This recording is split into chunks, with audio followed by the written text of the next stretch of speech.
दोस्तों नमस्कार, ये है मार्गदर्शन फॉर सिविल सर्विसेज। मैं अनुराग चौधरी। दोस्तों आज की वीडियो में हम सॉल्व करेंगे TGT PGT LT grade, government inter college प्रवक्ता, गवर्नमेंट डिग्री कॉलेज, उच्चतर शिक्षा असिस्टेंट प्रोफेसर और नेट जेआरएफ के लिए आर्थिक भूगोल से संबंधित महत्वपूर्ण प्रश्नों का भाग 9। इसमें हम विश्व व्यापार, क्षेत्रीय संगठन और परिवहन से संबंधित महत्वपूर्ण प्रश्नों को सॉल्व करेंगे। तो आइए शुरू करते हैं आज का वीडियो। दोस्तों आज की वीडियो का पहला प्रश्न है कि विश्व आर्थिक फोरम यानी WEF, विश्व आर्थिक मंच जिसको कहते हैं, इसने निम्न 4 संकेतकों के आधार पर वैश्विक लिंग अंतर रिपोर्ट यानी GGGR 2017 तैयार किया था। इसमें से भारत का प्रदर्शन किसमें सबसे खराब रहा है? ऑप्शन है आपके आर्थिक सहभागिता के अवसर, शैक्षिक उपलब्धि, स्वास्थ्य एवं उत्तरजीविता और राजनैतिक सशक्तिकरण। तो सही उत्तर है स्वास्थ्य एवं उत्तरजीविता। तो दोस्तों ये प्रश्न जब पूछा गया था 2017 में, उस समय भी स्वास्थ्य एवं उत्तरजीविता में भारत की सबसे खराब स्थिति रही थी। और अगर जो हम वर्तमान में जो 2021 की रिपोर्ट है उसके बारे में देखें तो भारत को इसमें 0.625 स्कोर के साथ 140वें स्थान पर रखा गया है। देखिए, आर्थिक भागीदारी और अवसर में 151वां, शैक्षणिक उपलब्धियां में 114वां और स्वास्थ्य और उत्तरजीविता में 155वां स्थान मिला है, जबकि राजनैतिक सशक्तिकरण में 51वां स्थान है। तो आप देख सकते हैं कि स्वास्थ्य एवं उत्तरजीविता में 155वां स्थान और इसमें भारत का प्रदर्शन सबसे खराब है। अगला प्रश्न है कि गुन्नार मिर्डल द्वारा लिखित एशियन ड्रामा किसका अध्ययन और विश्लेषण है? तो सही उत्तर है एशिया के देशों की आर्थिक विपन्नता यानी गरीबी का वर्णन एशियन ड्रामा पुस्तक में किया गया है। और की जानकारी के लिए बता दें कि एशियन ड्रामा पुस्तक स्वीडन के समाजशास्त्री गुन्नार मिर्डल द्वारा लिखा गया है, जिसका प्रकाशन 1968 में हुआ। और ये पुस्तक एशिया के देशों की आर्थिक स्थिति पर विहंगम दृष्टि डालता है। अगला प्रश्न है कि गुन्नार मिर्डल की पुस्तक एशियन ड्रामा किसका अध्ययन है? तो उत्तर है एशिया में राष्ट्रों की गरीबी का अध्ययन है एशियन ड्रामा।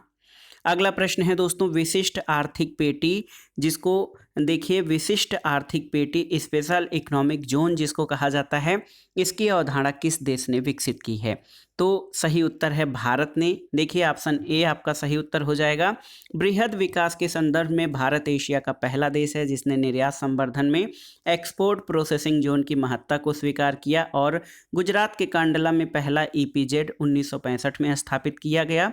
और इसका अनुकरण करके चीन ने परिवर्तित स्वरूप में 90 के दशक में विशेष आर्थिक क्षेत्र की अवधारणा प्रस्तुत की है। तो इस दृष्टि से देखा जाए तो विशिष्ट आर्थिक पेटी या स्पेशल इकोनॉमिक जोन की अवधारणा भारत द्वारा विकसित की गई है। अगला प्रश्न है अर्थव्यवस्था का साधारण मॉडल आधारित होता है किस पर? तो सही उत्तर है निर्णय लेने वाले तत्वों के समूह पर अर्थव्यवस्था का साधारण मॉडल आधारित होता है। अगला प्रश्न है दोस्तों विश्व के व्यापारिक प्रखंडों यानी जोन्स की कुल संख्या कितनी है? ऑप्शन हैं आपके 9, 13, 17 या 22। तो सही उत्तर है 22। आयात निर्यात की दृष्टि से आर्थिक सघनता वाले क्षेत्रों को व्यापारिक प्रखंड कहा जाता है और वर्तमान में विश्व को 22 प्रखंडों में वर्गीकृत किया गया है, जो कि जबकि आप जान लीजिए कि संपूर्ण विश्व में लगभग 59 फ्री ट्रेड यानी जो है मुक्त व्यापार जोन हैं। अगला प्रश्न है दोस्तों आयात और निर्यात के बीच के मूल्य को अंतर को क्या कहा जाता है? तो उत्तर है व्यापार संतुलन यानी बैलेंस ऑफ ट्रेड। किसी वस्तु के आयात और निर्यात के बीच मूल्यों के अंतर को व्यापार संतुलन कहते हैं। इसके अलावा जब निर्यातों का मूल्य आयातों के मूल्य से अधिक होता है तो इस स्थिति को अनुकूलतम व्यापार संतुलन कहा जाता है, और जब आयात का मूल्य निर्यात के मूल्य से अधिक होता है तो इसे प्रतिकूल व्यापार संतुलन कहते हैं। अगला प्रश्न है दोस्तों सूची 1 का सूची 2 से सुमेलन करना है। एशियाई देश जो हैं ये कैसे देश हैं? तो आप जान लीजिए कि एशियाई देश कृषि प्रधान देश हैं। यूरोपियन कंट्रीज ये निर्माण उद्योग प्रधान देश हैं। अमेरिकन ये उद्योग, तकनीक और वाणिज्यिक कृषि प्रधान देश हैं। और अफ्रीकी ये अल्प विकसित यानी कि सबसे कम विकसित अर्थव्यवस्था वाले क्षेत्र हैं। तो सही उत्तर आपका हो जाएगा देखिए 4, 3, 2 और 1, ऑप्शन डी सही उत्तर हो जाएगा। अगला प्रश्न है कि निम्नलिखित में से कौन आसियान का सदस्य नहीं है, आपको बताना है। दक्षिण कोरिया, इंडोनेशिया, थाईलैंड और वियतनाम। तो सही उत्तर है दक्षिण कोरिया आपका आसियान का सदस्य नहीं है। 8 अगस्त 1967 को थाईलैंड की राजधानी बैंकॉक में दक्षिण पूर्वी राष्ट्रों के संगठन आसियान की स्थापना हुई थी और आसियान के 10 सदस्य देश हैं Indonesia, Thailand, Brunei, Laos, Singapore, Vietnam, Malaysia, Philippines, Myanmar और कंबोडिया। तो इसमें दक्षिण कोरिया आसियान का सदस्य देश नहीं है। आसियान दोस्तों association of south east Asian Nations, इसके 5 संस्थापक देश रहे हैं और आप जान लीजिए कि इंडोनेशिया, मलेशिया, सिंगापुर, फिलीपींस और थाईलैंड, इन्होंने आसियान की स्थापना की है। आसियान +3 में चीन, जापान और दक्षिण कोरिया हैं। आसियान रीजनल फोरम की स्थापना 1994 में हुई थी और आसियान चार्टर पर 20 नवंबर 2007 को सिंगापुर में हस्ताक्षर हुए थे। ये 15 दिसंबर 2008 से लागू किया गया है और आसियान चार्टर में शिखर सम्मेलन को वर्ष में 2 बार आयोजित करने का प्रावधान है। अगले प्रश्न पर आते हैं कि वर्ष 1967 में आसियान की स्थापना किस देश में हुई थी? तो उत्तर है थाईलैंड में 5 संस्थापक सदस्यों द्वारा आसियान की स्थापना की गई थी। अगला प्रश्न है निम्नलिखित में से कौन देश यूरोपीय समुदाय में शामिल नहीं है? फ्रांस, इटली, यूनान या स्विट्जरलैंड? तो सही उत्तर है स्विट्जरलैंड। दोस्तों स्विट्जरलैंड यूरोपीय संघ का सदस्य नहीं है और सभी देश यूरोपीय संघ के सदस्य हैं। आप जानते हैं कि वर्तमान में यूरोपीय संघ में कुल 27 देश हैं। यूरोपीय संघ की स्थापना मूल रूप से 6 देशों Belgium, France, Italy, Luxembourg, Netherland और तत्कालीन पश्चिमी जर्मनी द्वारा यूरोपीय आर्थिक समुदाय के रूप में की गई थी। मैस्ट्रिच संधि के तहत वर्ष 1993 में इसे यूरोपीय यूनियन कहा गया और वर्तमान में यूरोपीय संघ के 27 सदस्य देश हैं। अगला प्रश्न है कि कौन सार्क यानी दक्षिण पूर्व एशियाई देशों का समूह में शामिल नहीं है? भूटान, चीन, मालदीव और नेपाल। तो आप जानते हैं कि चीन दोस्तों सार्क का सदस्य देश नहीं है, उसे पर्यवेक्षक देश का दर्जा दिया गया है। वर्तमान में सार्क के 8 सदस्य देश हैं, भारत, पाकिस्तान, नेपाल, भूटान, बांग्लादेश, श्रीलंका, मालदीव और सबसे लास्ट में इसमें अफगानिस्तान को भी शामिल किया गया है। 25 अनुच्छेदों वाली साफ्टा संधि पर 6 जनवरी 2004 को सहमत दी गई और 1 जनवरी 2006 से ये लागू है और सार्क के 8वें और नवीनतम सदस्य के रूप में अफगानिस्तान का अनुमोदन 13वें शिखर सम्मेलन ढाका में 2005 में किया गया था और 14वें शिखर सम्मेलन नई दिल्ली में ये सदस्य के रूप में सार्क में शामिल हुआ। अगला प्रश्न है दोस्तों यूरोपियन मुक्त व्यापार संघ की स्थापना कब की गई थी? तो याद रखिएगा 3 मई 1960 को इप्टा यानी यूरोपियन मुक्त व्यापार संघ की स्थापना पश्चिमी यूरोपीय देशों के मध्य आर्थिक सहयोग को बढ़ाने के लिए की गई थी। इसके 7 संस्थापक सदस्यों में ऑस्ट्रिया, डेनमार्क, नॉर्वे, पुर्तगाल, स्वीडन, स्विट्जरलैंड और यूनाइटेड किंगडम हैं।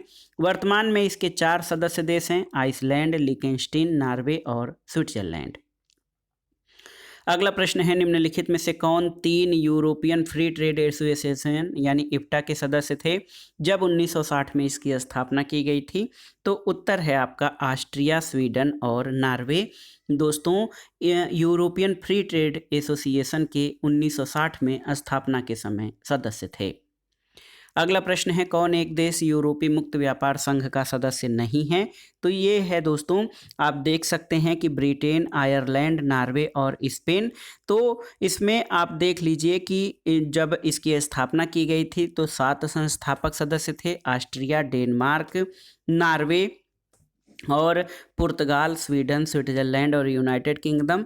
वर्तमान में इसके केवल 4 सदस्य देश हैं, आइसलैंड, लिechtenstein, नॉर्वे और स्विट्जरलैंड। तो यहाँ पर आप इस प्रश्न का उत्तर साफ साफ नहीं बता सकते। यूरोपीय संघ का प्रारंभ 1952 में निम्नलिखित संगठनों में किसके रूप में हुआ था? तो सही उत्तर है यूरोपीय आर्थिक समुदाय यानी यूरोपियन इकोनॉमिक कम्युनिटी के रूप में यूरोपीय संघ का प्रारंभ हुआ था और बाद में मैस्ट्रिच संधि के आधार पर इसका नाम यूरोपीय संघ रखा गया था। अगला प्रश्न है कौन देश नाफ्टा में शामिल नहीं है? आपको बताना है। ऑप्शन हैं आपके कनाडा, मैक्सिको, क्यूबा या संयुक्त राज्य अमेरिका। तो सही उत्तर है क्यूबा। दोस्तों नाफ्टा का फुल फॉर्म है north Atlantic free trade agreement. इसमें संयुक्त राज्य अमेरिका, कनाडा और मैक्सिको शामिल हैं। इसे 1994 में लागू किया गया था। अगला प्रश्न दोस्तों, सूची 1 का सूची 2 से सुमेलन करना है। लाफ्टा, तो देखिए लाफ्टा में ब्राज़ील और अर्जेंटीना शामिल हैं। नाफ्टा में कौन कौन से, आपके कनाडा, संयुक्त राज्य अमेरिका। साफ्टा, साफ्टा में बांग्लादेश और भारत शामिल हैं। और इफ्टा, तो इसमें स्वीडन और स्विट्जरलैंड शामिल हैं। वर्तमान में स्वीडन इफ्टा का सदस्य देश नहीं है। तो ये स्थिति है कि आप इसके विश्व के व्यापारिक प्रखंड का सदस्य देशों के साथ सुमेलन कर सकते हैं। अगला प्रश्न है, निम्नलिखित में से कौन सा विश्व का प्रमुख व्यापारिक संगठन यानी ब्लॉक नहीं है। तो आप देखिए यूरोपीय यूनियन, इसके अलावा दक्षिणी एशिया अग्रणी व्यापारिक समझौता, लैटिन अमेरिकी फ्री ट्रेड संगठन और व्यापार और विकास पर संयुक्त राष्ट्र सम्मेलन यानी अंकटाड। तो दोस्तों अंकटाड जो है ये व्यापारिक संगठन नहीं है। संयुक्त राष्ट्र की आर्थिक सामाजिक परिषद द्वारा 1964 में ये जेनेवा में एक सम्मेलन आयोजित किया गया और ये विकासशील देशों की विशेष आवश्यकताओं के लिए अंतर्राष्ट्रीय व्यापार संबंधी पहलुओं पर इस पर विचार किया गया था। अगला प्रश्न है, व्यवसायों के आधार पर अर्थव्यवस्था के निम्नलिखित क्षेत्रों पर विचार कीजिए और नीचे दिए गए कोड का प्रयोग करके सही उत्तर का चयन कीजिए। पहला है वाणिज्यिक मत्स्य ग्रहण प्रारंभिक व्यवसाय है, जबकि निर्वाहन मत्स्य ग्रहण द्वितीय। दूसरा है कि लकड़ी काटना और फर्नीचर बनाना दोनों द्वितीयक व्यवसाय हैं। तीसरा है परिवहन और प्रतिरक्षा दोनों तृतीयक व्यवसाय हैं। बैंकिंग तृतीयक व्यवसाय है, जबकि प्रबंधन चतुर्थक व्यवसाय है।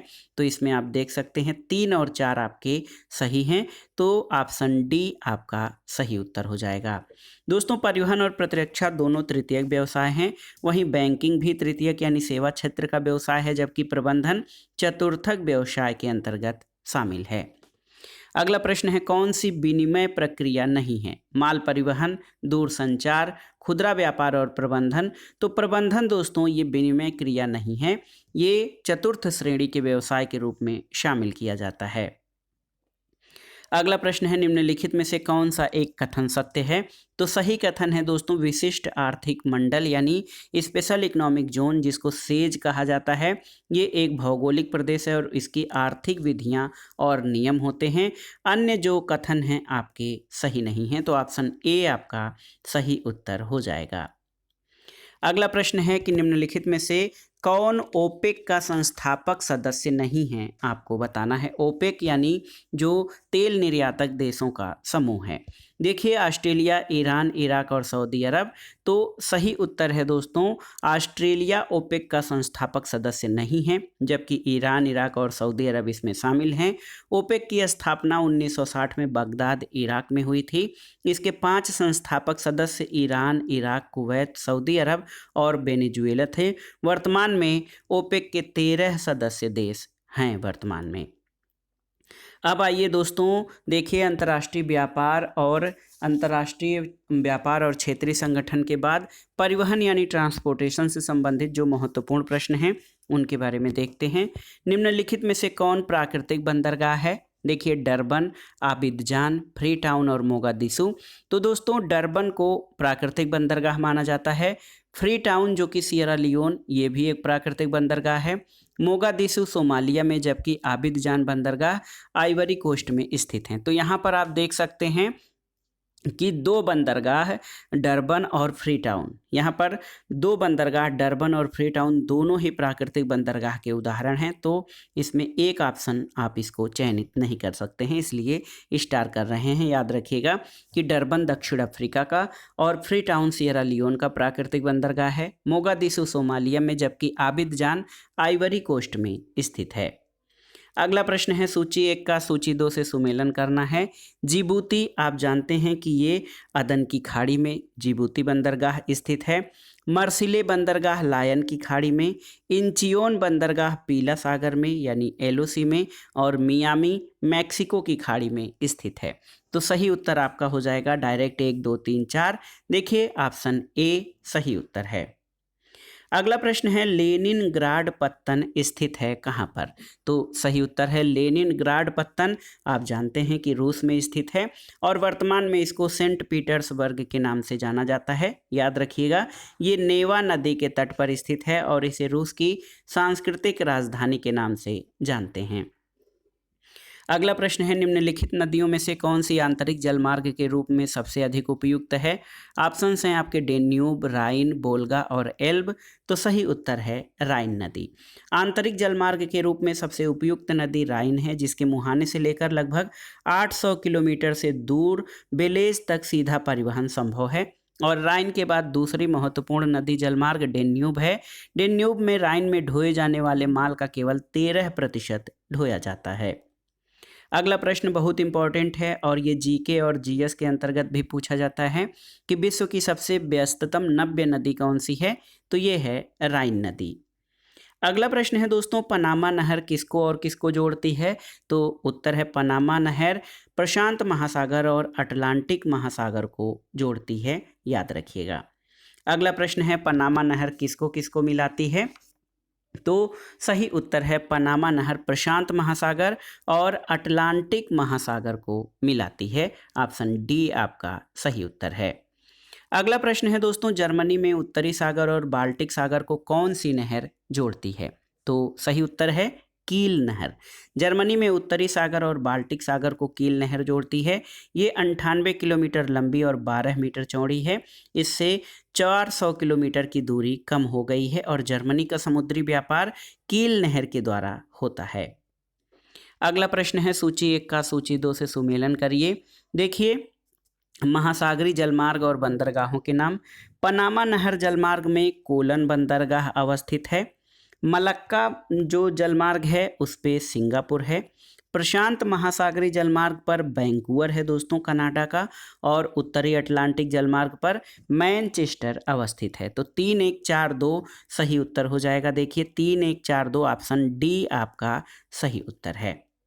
अगला प्रश्न है दोस्तों कि विश्व की सबसे लंबी समुद्रगत सुरंग जोड़ती है किसको? तो उत्तर है होक्काइडो और होन्शू। ये होक्काइडो और होन्शू ये दोस्तों ये सुरंग जापान के होक्काइडो और होन्शू द्वीपों को जोड़ती है और 1988 में ये खोली गई, जो कि 33.46 मील लगभग 53 किलोमीटर लंबी समुद्रगत सुरंग है।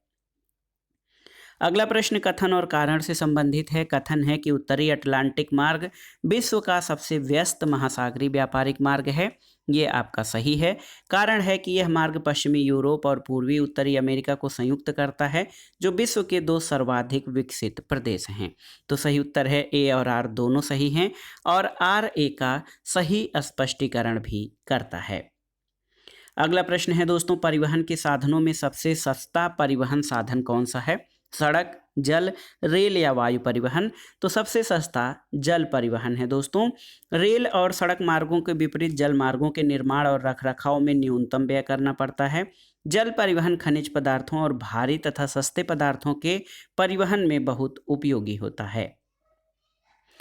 अगला प्रश्न है कथन और कारण से। कथन है कि रूसी फेडरेशन में अच्छे बंदरगाहों का अभाव है। कारण है कि उसकी कोई भी सीमा किसी बंदरगाह को स्पर्श नहीं करती है। तो आप देख सकते हैं दोस्तों, ए सही है लेकिन आर गलत है। रूसी फेडरेशन में अच्छे बंदरगाहों का अभाव है, लेकिन इसकी सीमा आर्कटिक महासागर और प्रशांत महासागर के साथ बाल्टिक सागर के माध्यम से जुड़ती है, किंतु इसका अधिकांश महासागरीय तटीय क्षेत्र आर्कटिक वृत्त की ओर और उच्च अक्षांशों में पड़ता है, जहां पर वर्ष भर बर्फ जमी रहती है। तो इसलिए कथन ए आपका सही है लेकिन आर गलत है। तो ऑप्शन सी सही उत्तर हो जाएगा।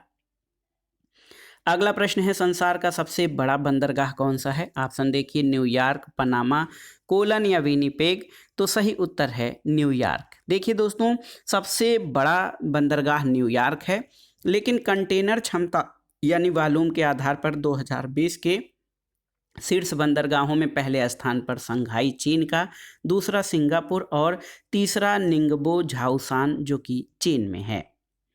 अगला प्रश्न है विश्व का सबसे व्यस्ततम बंदरगाह कौन सा है? तो सही उत्तर है सिंगापुर बंदरगाह जो है ये विकल्पों में दिया गया सबसे व्यस्ततम बंदरगाह है। अगर हम व्यस्ततम बंदरगाहों की सूची देखें तो दुनिया का सबसे व्यस्ततम बंदरगाह शंघाई चीन में है, दूसरे स्थान पर सिंगापुर है, तीसरे स्थान पर निंगबो सोउजान जो कि चीन में है, चौथे पर शेंजेन है चीन में, गुआंगझाऊ पाँचवें पर चीन में है, बुसान बंदरगाह दक्षिण कोरिया में है, ये छठवें स्थान पर, सातवें पर किंगदाओ चीन का और आठवें पर हांगकांग, ये हांगकांग में अवस्थित है।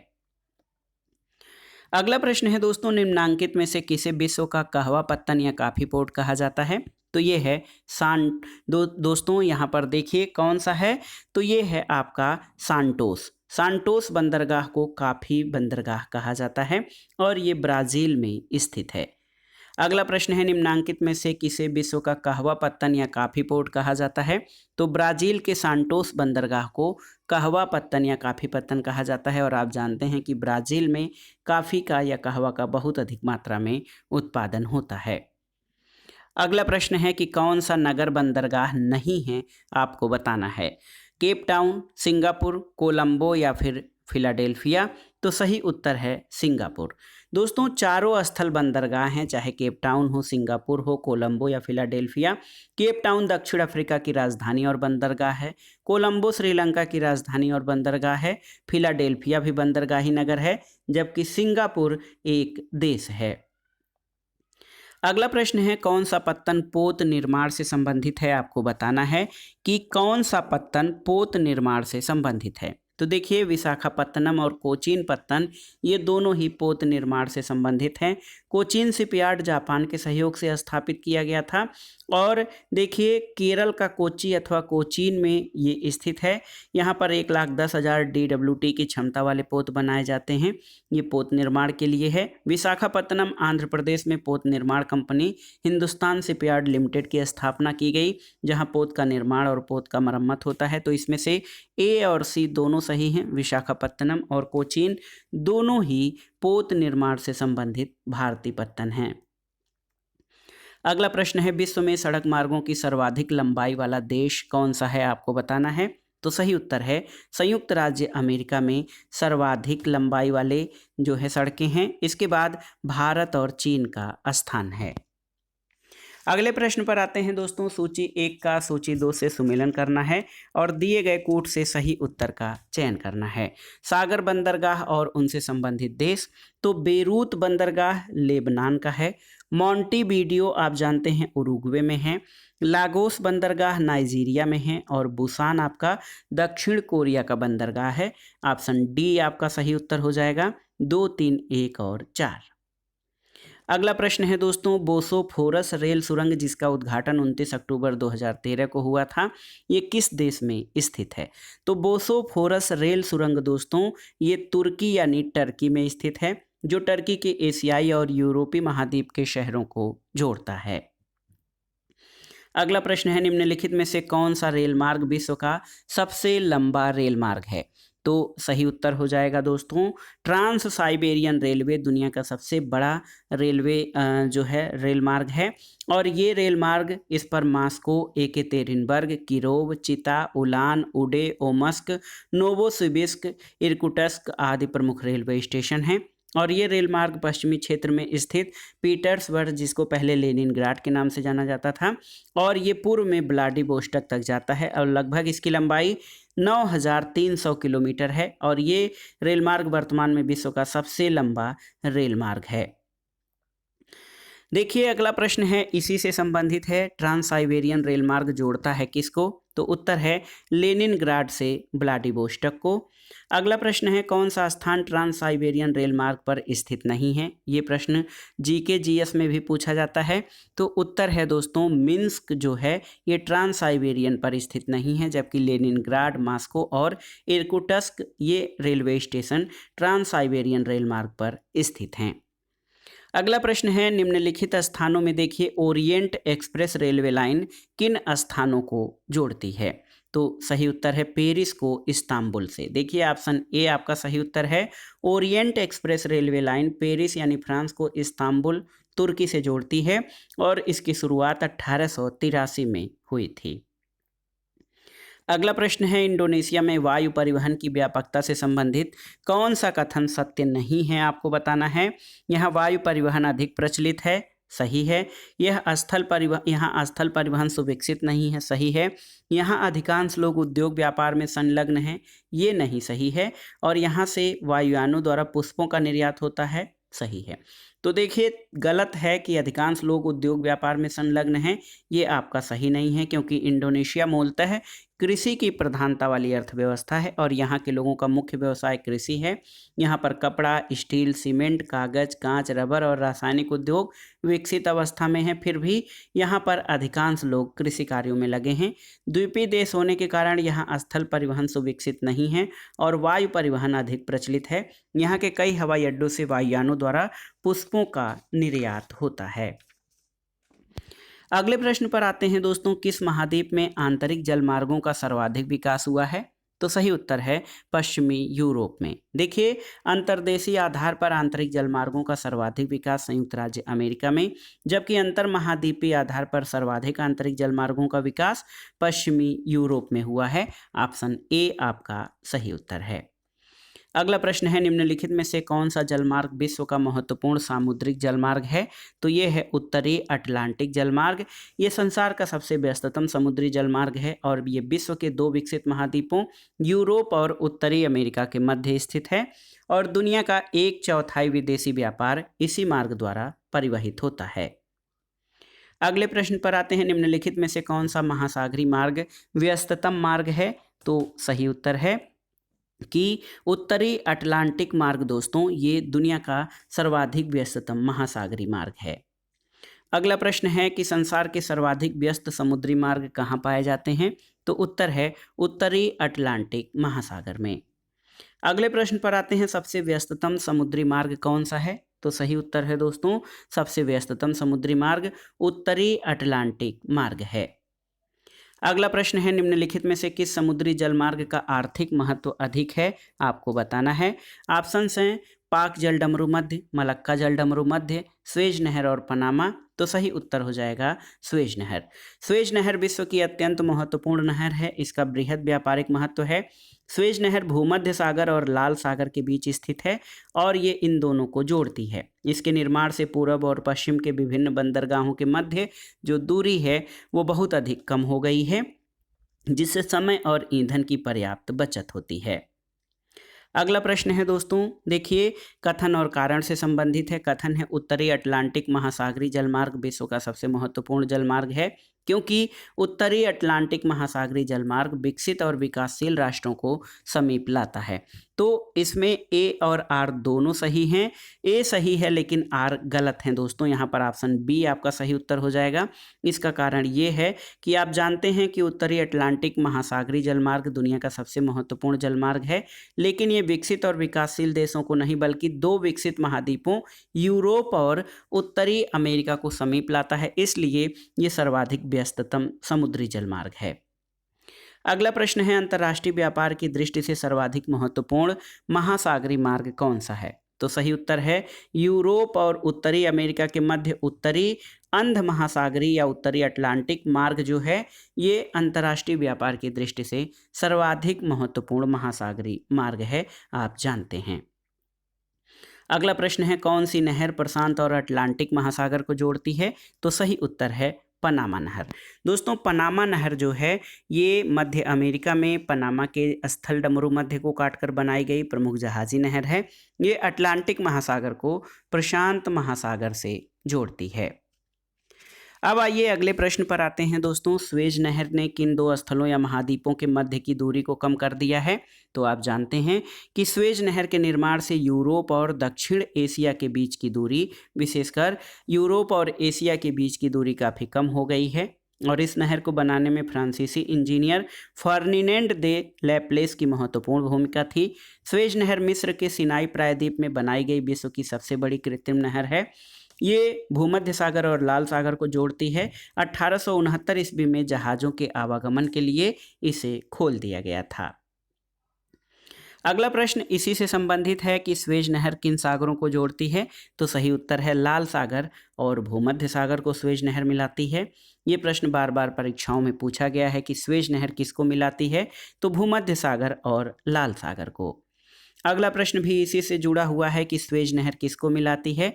तो लाल सागर और भूमध्य सागर को स्वेज नहर जोड़ती है। ऑप्शन बी आपका सही उत्तर है।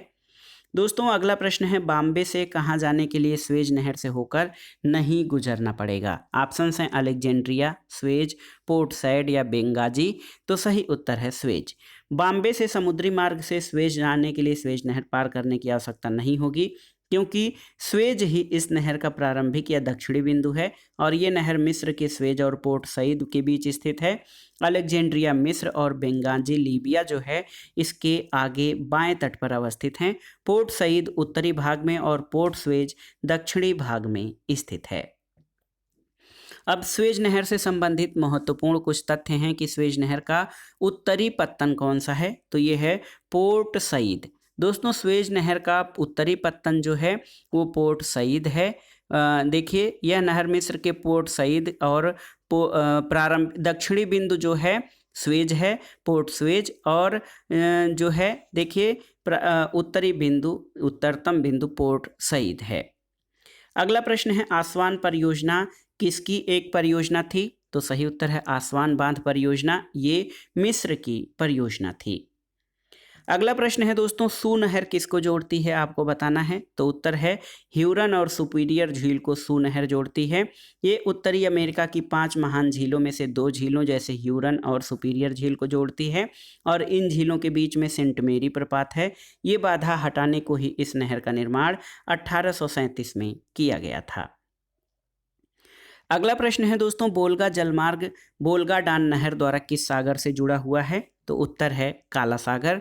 बोलगा जलमार्ग बोलगा डान नहर द्वारा काला सागर से जुड़ा है। ये जलमार्ग एजेओ सागर होते हुए काला सागर में पानी के रास्ते शिपिंग की सुविधा उपलब्ध कराता है। अगला प्रश्न है दोस्तों, टाफे के परिवहन विकास मॉडल में अवस्थाओं की कुल संख्या कितनी है आपको बतानी है। ऑप्शन हैं आपके 4, 2, 6 या 8। तो सही उत्तर है 6। देखिए दोस्तों, टाफे के परिवहन विकास मॉडल में 6 अवस्थाएं होती हैं। अगला प्रश्न है, मार्मरा सागर किसको जोड़ता है? तो सही उत्तर है मार्मरा सागर एजियन सागर के साथ काला सागर को जोड़ता है। याद रखिएगा, मार्मरा सागर एजियन सागर के साथ काला सागर को जोड़ता है और टर्की यूरेशिया में अवस्थित एक देश है जिसका कुछ भाग दक्षिणी पूर्वी यूरोप और बड़ा भाग पश्चिमी एशिया में है। टर्की के उत्तर में काला सागर, दक्षिण में भूमध्य सागर और पश्चिम में एजियन सागर और मार्मरा सागर अवस्थित हैं। अगला प्रश्न है दोस्तों, किसी परिवहन तंत्र में मूलभूत परिपथों की संख्या और उस तंत्र में अधिकतम संभव परिपथों की संख्या के अनुपात में जो संयोजन सूचकांक होता है उसे क्या कहते हैं? तो इसे अल्फा सूचकांक या अल्फा इंडेक्स कहते हैं। किसी परिवहन तंत्र में मूलभूत परिपथों की संख्या और उस तंत्र में अधिकतम संभव परिपथों की संख्या के अनुपात में संयोजन सूचकांक। अगला प्रश्न है, परिवहन प्रणाली के विकास की अवस्थाओं का सही क्रम कौन सा है? तो आप जान लीजिए दोस्तों, सहजीवन, अभिभावी और सहायक। याद रखिएगा, सहजीवन, अभिभावी और सहायक ये परिवहन प्रणाली के विकास अवस्थाओं का सही क्रम है। अगला प्रश्न है, निजी परिवहन लागत नहीं है कौन सा? यथ लागत, एकांतरण लागत, परिचालन लागत या सामाजिक लागत। तो सही उत्तर है एकांतरण लागत निजी परिवहन लागत नहीं है। यथ लागत, परिचालन लागत और सामाजिक लागत जो हैं ये दोस्तों परिवहन लागत के उदाहरण हैं। अगला प्रश्न है, परिवहन के आधार क्या क्या हैं?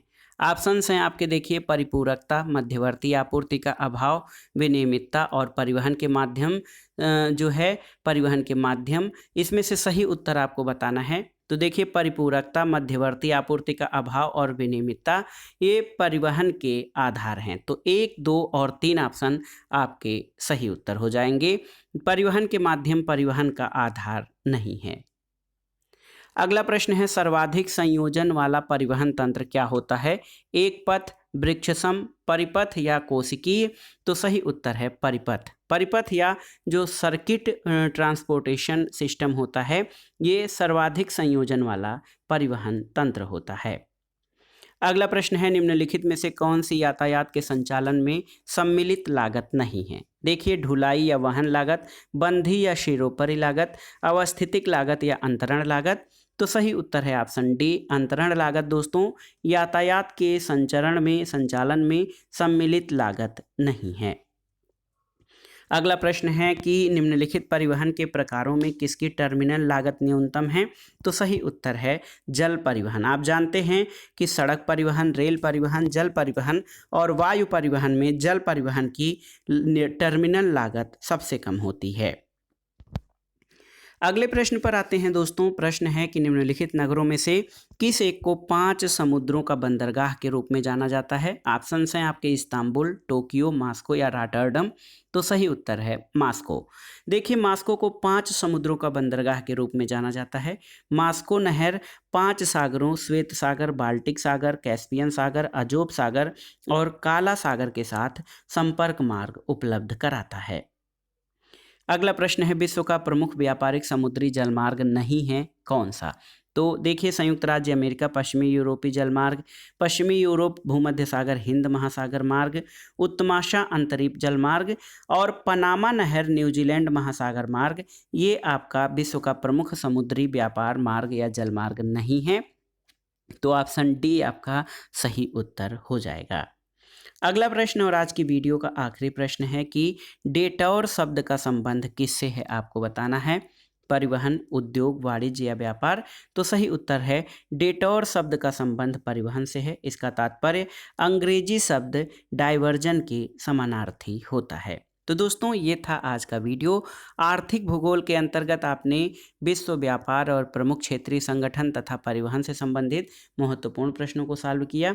ये प्रश्न आपके आगामी परीक्षाओं जैसे टीजीटी, पीजीटी परीक्षा, जीआईसी प्रवक्ता, गवर्नमेंट डिग्री कॉलेज, उच्चतर शिक्षा असिस्टेंट प्रोफेसर और नेट जेआरएफ भूगोल के लिए बहुत ही उपयोगी है। आप इन प्रश्नों को तैयार कर लीजिएगा। वीडियो आपको कैसा लगा हमें कमेंट बॉक्स में ज़रूर बताइएगा। वीडियो को लाइक करें, शेयर करें और इस चैनल मार्गदर्शन फॉर सिविल सर्विसेज को सब्सक्राइब करें। वीडियो देखने के लिए धन्यवाद दोस्तों। नमस्कार।